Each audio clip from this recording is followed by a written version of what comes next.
Hola, soy Juan Antonio Monroy. Hoy tenía que estar hablando en la iglesia nuestra en Madrid, pero debido a las circunstancias es imposible hacerlo. En su lugar estoy grabando este vídeo. Estoy en mi casa. Delante de mí tengo a Juanjo, que está manejando el equipo de grabación, y lo veo con la mascarilla más grande que he visto por televisión en Madrid. Una mascarilla que él se ha hecho de un gorro que tenía el hijo cuando andaba en la moto. Pero está bien, Juanjo está manejando los equipos de grabación. He leído de todas las denominaciones la misma frase: las iglesias están cerradas. Están cerradas. Están cerrados los locales, las iglesias no. Los locales se componen de piedras muertas, de ladrillos, de cal, de cemento. Las iglesias se componen, según San Pedro, de piedras vivas. La iglesia no está cerrada, la iglesia está abierta, como ha estado siempre. La iglesia está aquí. ¿Qué más da si tú asistes hoy a tu local de cultos o en tu casa pones este vídeo para enterarte un poco del tema? No voy a hablar del coronavirus. Ya hay bastante paliza sobre esto. En su lugar, el tema que voy a tratar en este vídeo es el del sufrimiento. Concretamente, ¿por qué sufren los cristianos? Naturalmente, al ser un tema grabado, hay que contar los minutos. Por esto voy a leer lo que he escrito para ti acerca del sufrimiento. Voy a leer para que no pueda pasar del tiempo reglamentado en la producción de un vídeo. El sufrimiento del cristiano. Shakespeare dijo que la historia del mundo es la historia del sufrimiento humano. Nacer es sufrir. Vivir es sufrir. Envejecer es sufrir. Morir para algunos es sufrir. Malograr las cosas que queremos es sufrir. Perder los seres que amamos es sufrir. Vivir atados a personas y a cosas que no amamos es sufrir. El sufrimiento, amiga y amigo, hermana y hermano, el sufrimiento no es más que la consecuencia de estar vivos. El sufrimiento es tan universal como el sol, como la luna, como las estrellas que están en todas partes. ¿Sabes dónde no hay sufrimientos? En la tumba, en los cementerios. Cristianos de todos los tiempos se han preguntado: ¿por qué sufren los cristianos?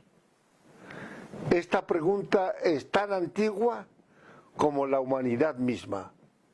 Si la conversión a Cristo fuera una garantía para evitar el sufrimiento, las ciudades grandes y los pueblos pequeños estarían llenos de templos religiosos, porque a nadie le gusta sufrir. Es decir, si el ser cristiano significara no sufrir, la gente se bautizaría para no sufrir en la tierra, no para salvarse en la otra. La primera vez que Dios habla del sufrimiento lo hace en el caso de Adán y Eva, después de la tentación y de la caída en el huerto de Edén.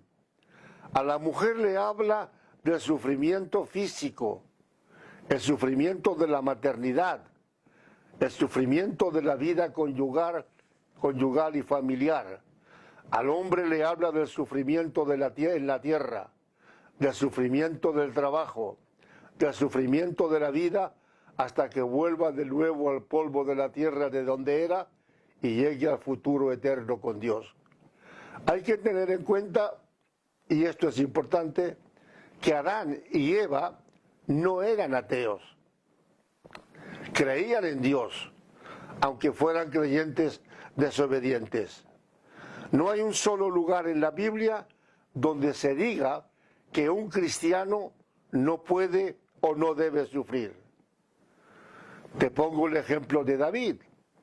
David fue un hombre elegido por Dios, a tal extremo que Samuel, cuando lo elige de parte de Dios, dice: Jehová se ha buscado un varón conforme a su corazón.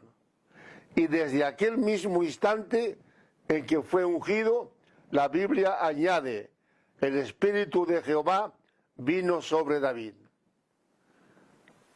Jehová se ha elegido un varón conforme a su corazón. ¿Le prometió a David que no sufriría? La vida de este hombre, elegido conforme al corazón de Dios y ungido por el Espíritu de Dios, fue una vida de sufrimientos continuos. Te leo lo que dice el Salmo 6. Es una exclamación de David, es una queja de David. Dice: me he consumido a fuerza de gemir. Todas las noches inundo de llanto mi lecho. Riego mi cama con mis lágrimas. Mis ojos están gastados de sufrir. Se han envejecido a causa de todos mis angustiadores. ¿Has comprendido lo que te he leído? ¿Tú crees que esta situación de amargura puede darse en un hombre que fue elegido conforme al corazón de Dios? Pues lo fue. Lo fue. Porque no hay una garantía ninguna en la Biblia que evite el sufrimiento de los cristianos.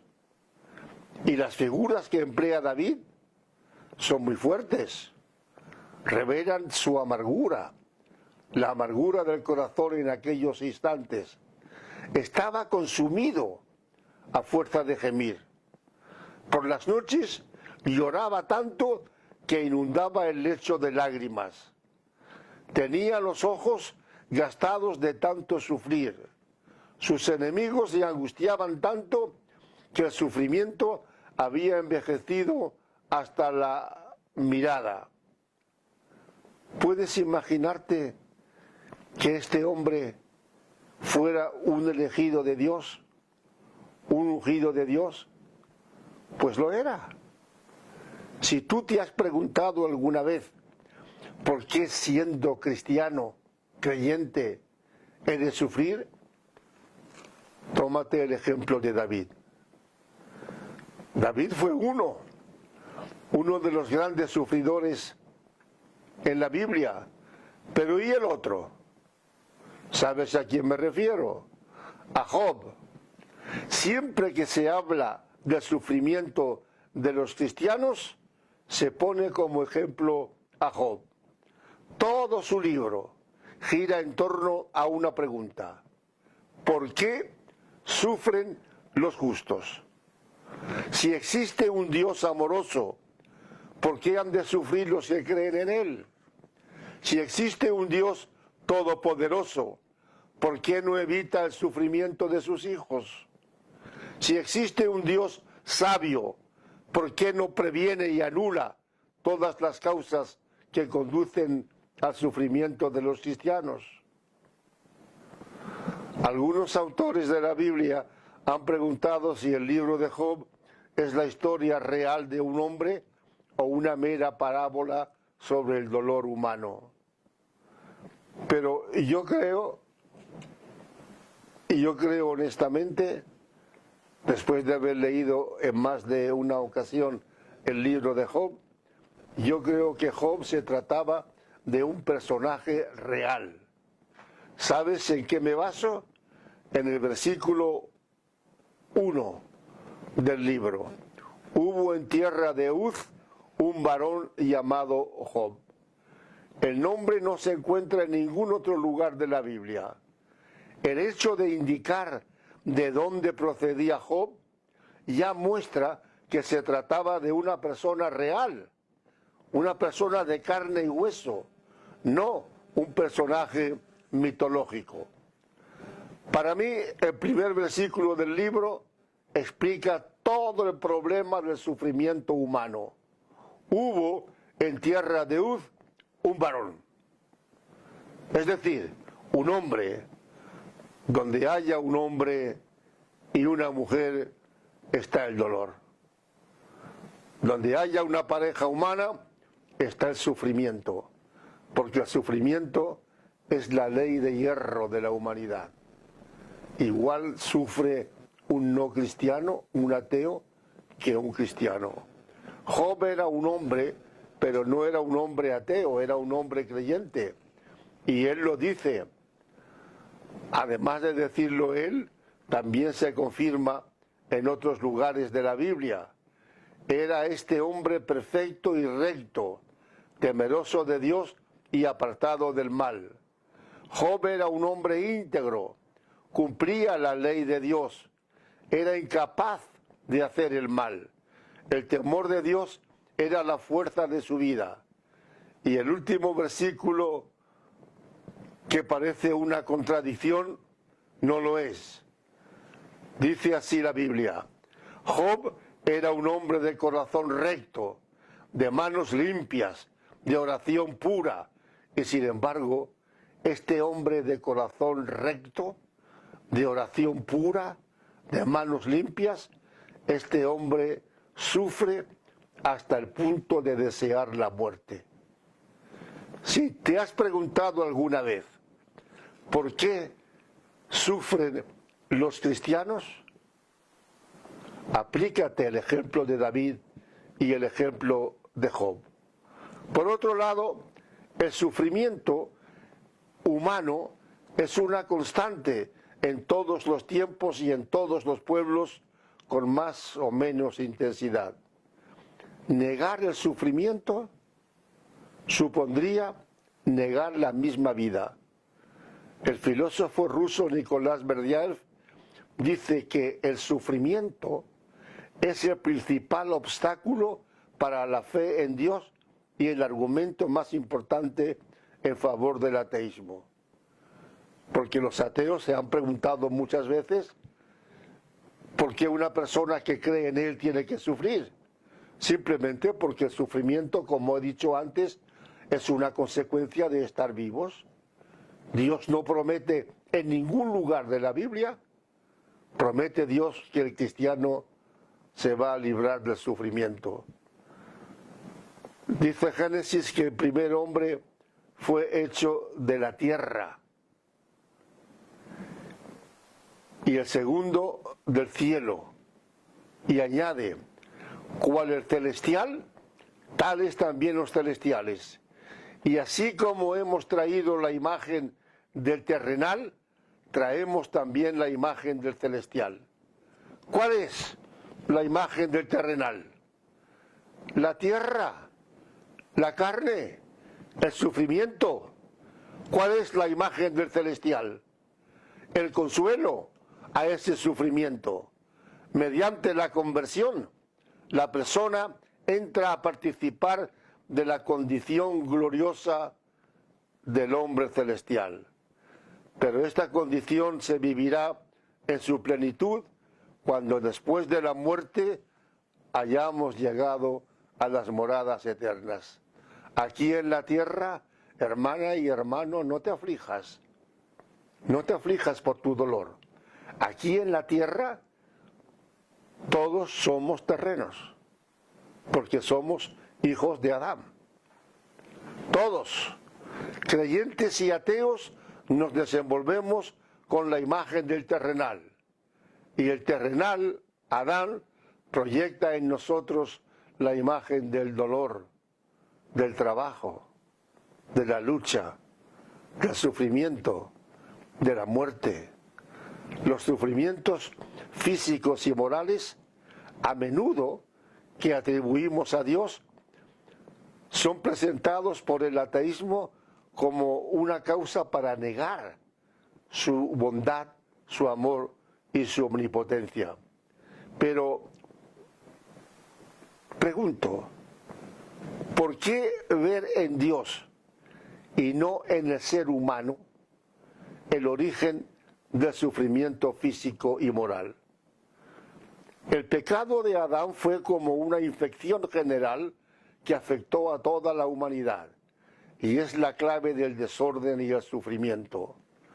Al escribir sobre las enfermedades de Job en otro lugar de este trabajo, dije que las enfermedades son causantes de una gran parte del sufrimiento. Pero las enfermedades mismas, ¿de dónde proceden? En algunos libros de la Biblia y a lo largo de casi toda la Edad Media se contemplaba la enfermedad desde el punto de vista religioso o teológico.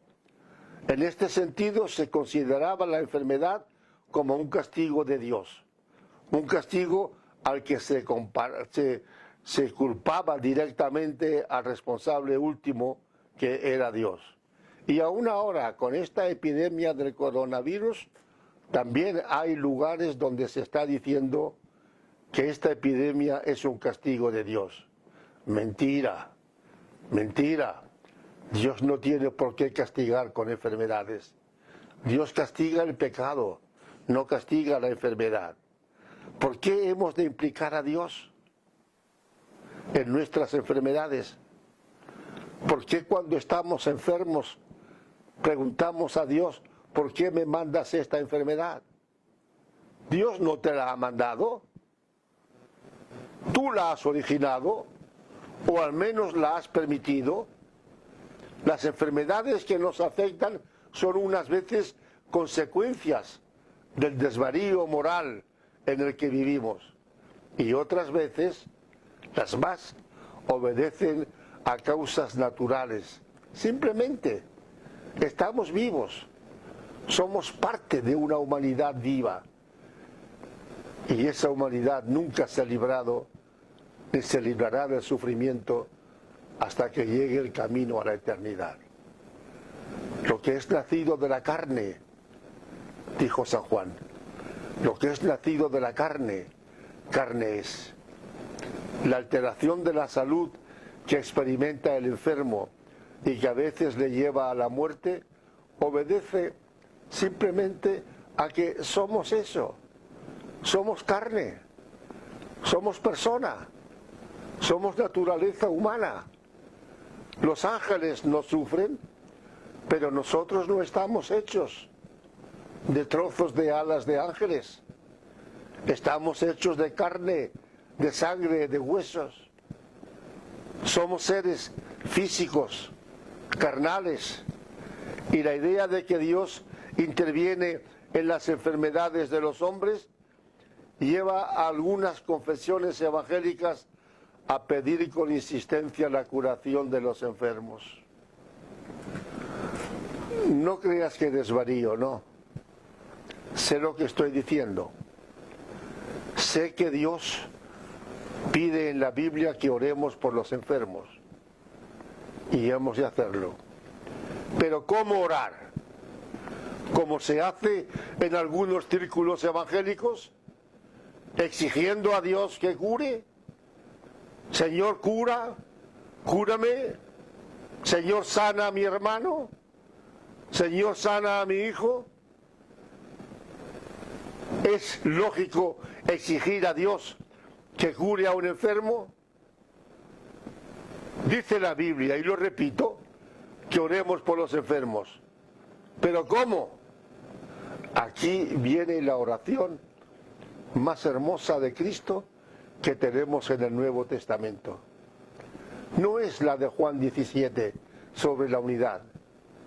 Es aquella oración donde Cristo dice en el huerto de Getsemaní, que pase de mí esta copa, pero no se haga mi voluntad sino la tuya.